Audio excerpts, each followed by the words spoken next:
भारत में हर 3 मिनट पर एक इंसान अपनी जान दे रहा है। यह आंकड़ा है नेशनल क्राइम रिकॉर्ड्स ब्यूरो का। 2022 में हर दिन 468 लोगों ने अपनी जान ली। और क्यों? क्योंकि हमारी सोसाइटी अभी भी मेंटल हेल्थ को समझने में, उस पर बात करने में शर्म महसूस करती है। जिन्हें वाकई डिप्रेशन हो रहा है वो इसे छिपाते फिर रहे हैं, और जिन्हें नहीं हो रहा है वो दूसरों को समझाने में लगे हैं कि मेरा तो इतना लाइफ खराब हो गया है, इतना लाइफ खराब हो गया है। तो किस किस का लाइफ वाकई खराब हो रहा है, किस किस को सरकार घर से कदम बाहर निकालने के लिए महीने के 42,000 रुपए दे रही है, और क्यों इंस्टाग्राम को टीनेजर्स के अकाउंट्स रिस्ट्रिक्ट करने पड़ रहे हैं, जानेंगे अगले 12 मिनट में। नमस्कार, मैं हूं आपकी बे ईशा, और आज के एपिसोड में बात मेंटल हेल्थ की, जिस पर बात करने का तरीका अभी बड़ा कैजुअल है।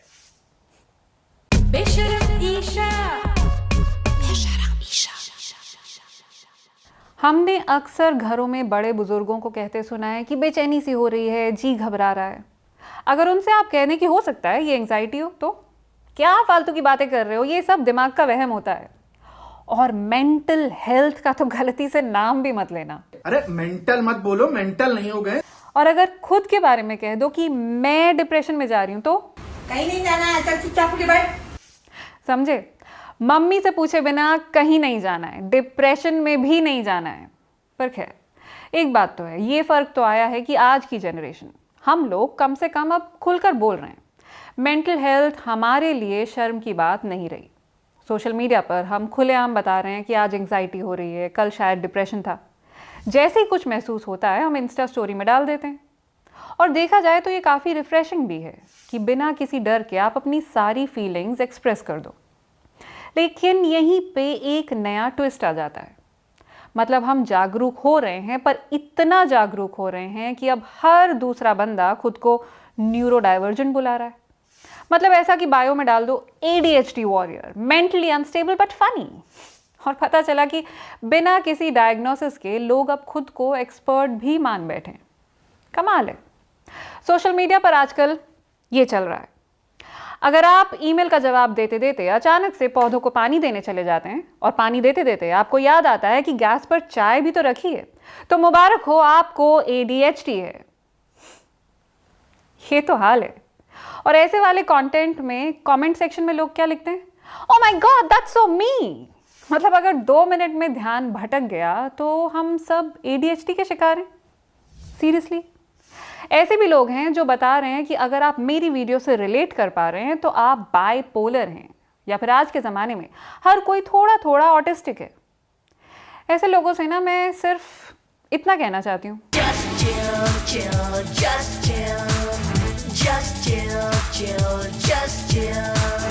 कनाडा के साइकियाट्रिस्ट डॉक्टर राल्फ लुइस ने साइकोलॉजी टुडे में लिखा है कि पिछले कुछ सालों में ADHD, ऑटिज्म, डिप्रेशन जैसी बीमारियों के लिए साइकियाट्रिक असेसमेंट करवाने वाले टीनेजर्स की तादाद बढ़ गई है।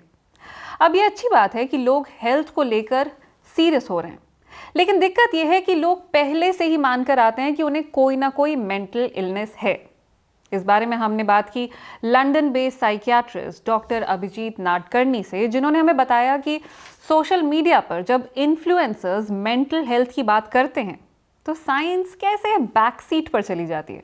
सोशल मीडिया इन्फ्लुएंसर्स, उनका मोटिव क्या होता है? उनका मोटिव प्राइमरीली आपका मेंटल हेल्थ इंप्रूव करना नहीं होता है, वो तो सेकेंडरी गोल होता है। प्राइमरी गोल क्या होता है कि इंफॉर्मेशन देके मैं ज्यादा से ज्यादा फॉलोअर्स कैसे गेन करूं।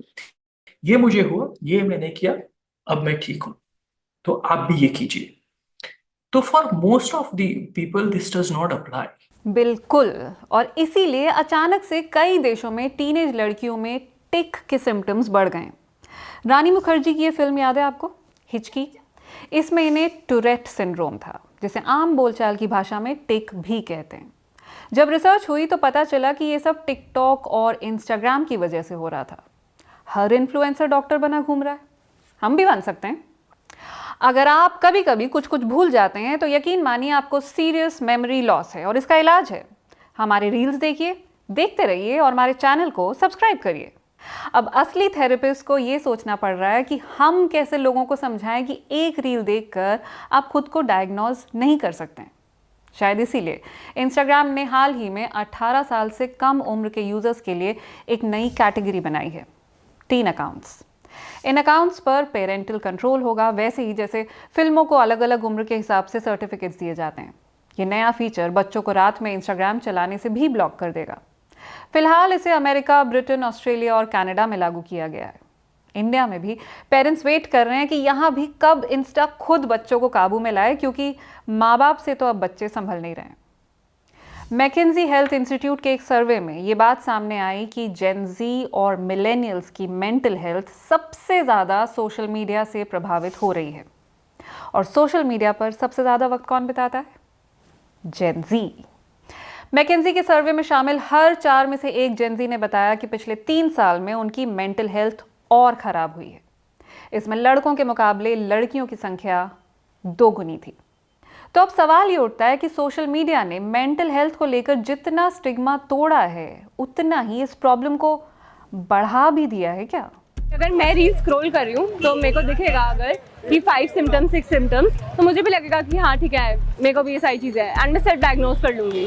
डायग्नोस नहीं कर रहे हैं पर वो इग्नोर कर रहे हैं। फीलिंग्स और थॉट्स के बारे में हमको लोगों की स्टोरीज और स्टेटस के थ्रू पता चलता है।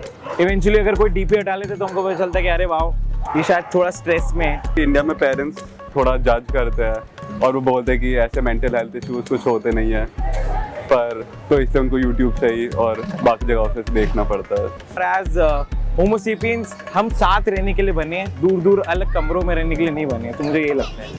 एक जापानीज टर्म है हिकिकोमोरी। 1980s में इजाद हुए इस शब्द का इस्तेमाल जापान, हांगकांग और साउथ कोरिया में ऐसे लोगों के लिए किया जाता है जो खुद को समाज से पूरी तरह काट लेते हैं, यानी कंप्लीट सोशल विथड्रॉल। कभी कभी उनका ये फेज कुछ हफ्तों या महीनों तक चलता है, तो कभी कई कई सालों तक। और इस फेज से सबसे ज़्यादा पता है कौन गुजरते हैं? यू गेस्ड इट राइट, जेन ज़ी और मिलेनियल्स। ये ना किसी से बात करते हैं, ना कहीं जाते हैं, बस दिन भर घर के एक कोने में छिपे रहना चाहते हैं। जापान की सरकार का कहना है कि उनके देश में करीब 15 लाख से ज़्यादा ऐसे हिकिकोमोरी हैं, लेकिन एक्सपर्ट्स का मानना है कि इनकी असल संख्या इससे कहीं ज़्यादा है। हांगकांग में ऐसे कुछ 50,000 लोग हैं। अब सरकारें बाकायदा ऐसी मुहिम चला रही हैं जिनके ज़रिए इन लोगों को समाज में वापस जोड़ा जा सके।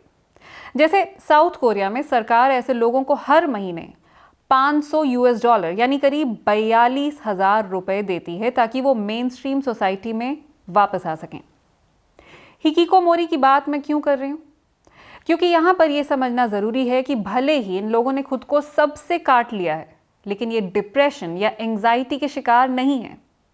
रिसर्चर इसे एक कल्चर बाउंड सिंड्रोम कहते हैं, यानी आपके साथ कभी कुछ ऐसा होता है जिसके बाद आप लोगों के बीच आने की इच्छा खो देते हैं। जैसे एग्जाम में फेल होना, नौकरी ना मिलना, या फिर ऑफिस में कुछ अचीव ना कर पाना। ऐसे ही एक फेज से गुजरे थे राज डागवार कॉलेज की पढ़ाई पूरी करने के बाद। लेकिन फिर उन्हें एक थेरेपिस्ट मिला जिसने उनकी सारी बातें सुनी, और राज को ये समझ आया कि सुनना कितना अहम होता है। इसलिए 25 साल की उम्र में उन्होंने सुनने वालों की एक फौज खड़ी कर ली है। इन्होंने लिसनर्स आर्मी नाम का एक NGO शुरू किया जो लोगों की परेशानियां सुनता है। एक इनिशिएटिव किया था पुणे में जो था tell me your story and I give you 10 rupees. मैंने एक बोर्ड लिया और उसमें वो लिखा और मैं बाहर चले गया। और जब मैं गया तो मैंने बहुत लोगों से मेरा मिलना हुआ, बट इसमें एक लिमिटेशन थी कि मैं सिर्फ पुणे में सीमित था। और जब मैंने ये अपने सोशल मीडिया पे डाला तो मुझे बहुत ज्यादा लोगों से प्रेरणा मिली कि हम ये दूसरे शहरों में भी स्टार्ट कर सकते हैं। लोगों से कनेक्ट अच्छा हो जाता है, लोगों को ऐसा लगता है कि ठीक है, अपनी उम्र का कोई बंदा है जो इन सब से गुजर चुका है और उसके एक्सपीरियंस हमको हेल्प करेंगे, which is what happens in support groups also, right? People who have gone through it, they help. वो हेल्प करते हैं आपको उनके एक्सपीरियंस से शेयर करके कि मुझे क्या हेल्प किया था। बहुत ज़रूरी है कि कोई आपको सुने, क्योंकि कई बार जब कोई सुनने वाला नहीं होता तो लोग गलत कदम उठा लेते हैं। आंकड़े दिखा रहे हैं कि भारत में खुदकुशी के मामले लगातार बढ़ते ही जा रहे हैं, और ज़्यादातर मामलों में आत्महत्या की वजह बनता है परिवार में चल रहा तनाव। अनुमान है कि भारत में हर 7वां इंसान डिप्रेशन में है। WHO के मुताबिक 2012 से 2030 के दौरान लोगों की खराब मेंटल हेल्थ के कारण भारत को $1 ट्रिलियन का नुकसान होने की संभावना है। एक स्टडी के मुताबिक भारत में 18 से 24 साल के 51% युवा मानसिक तौर पर परेशान हैं और रील्स देख देख कर ये और परेशान हो रहे हैं। हमने मेंटल हेल्थ प्रैक्टिशनर सृष्टि अस्थाना बिष्ट से पूछा कि इस तरह के कंटेंट से कैसे बचा जाए, क्योंकि teachers are the first point of contact with the students after family. So अगर वहाँ से हम इन चीज़ों को नॉर्मलाइज करना शुरू करते हैं तो एक सही पर्सपेक्टिव डेवलपिंग एज में हमें मिलता है ना, आगे भी हम उसको कंटिन्यू रख सकते हैं। लेकिन क्या होता है कि अगर आपने एक रैंडम इन्फ्लुएंसर को सुना कि वो मेंटल हेल्थ पे कुछ बोल रहा है, सो अब उस सोर्स से पता चला तो that is a little problematic. उसको काउंटर करने के लिए बेस्ट तरीका है स्कूल्स में, कॉलेजेस में आप एस्टैब्लिश करो साइकोलॉजिस्ट को और टीचर्स को, स्टाफ को ट्रेनिंग दिलाओ। तो दिक्कत ये है कि मेंटल हेल्थ से जुड़ा स्टिग्मा खत्म करते करते यंग लोग अब social media algorithm, influencer culture, self diagnosis, relatable reels के साइकिल में उलझ गए। एक्चुअली ये वो जनरेशन है जिसके 3 साल घर पर ही निकल गए। आइसोलेशन के दौर से गुजरी इस जनरेशन का सहारा बना सोशल मीडिया और उसके हर रोज बदलने वाले ट्रेंड्स। देखिए, पॉइंट ये है कि मेंटल हेल्थ से जुड़ी कॉन्वर्सेशंस को नॉर्मल बनाने का ज़्यादातर क्रेडिट हमारी जनरेशन को जाता है, लेकिन हमें यह भी याद रखना है कि इसमें एक्सट्रीम ना जाएं। सोशल मीडिया से सीखें, पर सही तरीके से, और रील्स देखकर खुद को सेल्फ डायग्नोज करना बंद करें, वरना जो प्रोग्रेस हुई है वो कहीं रिवर्स ना हो जाए। तो आज के लिए इतना ही। अगर ये वीडियो आपको इन्फॉर्मेटिव लगा हो तो लाइक, शेयर और सब्सक्राइब करना ना भूलें। और हाँ, अगर कभी बेचैनी हो तो डॉक्टर से मिलें, रील से नहीं। मैं मिलूंगी आपसे अगले हफ्ते। तब तक के लिए stay same, stay safe and stay बेशर्म।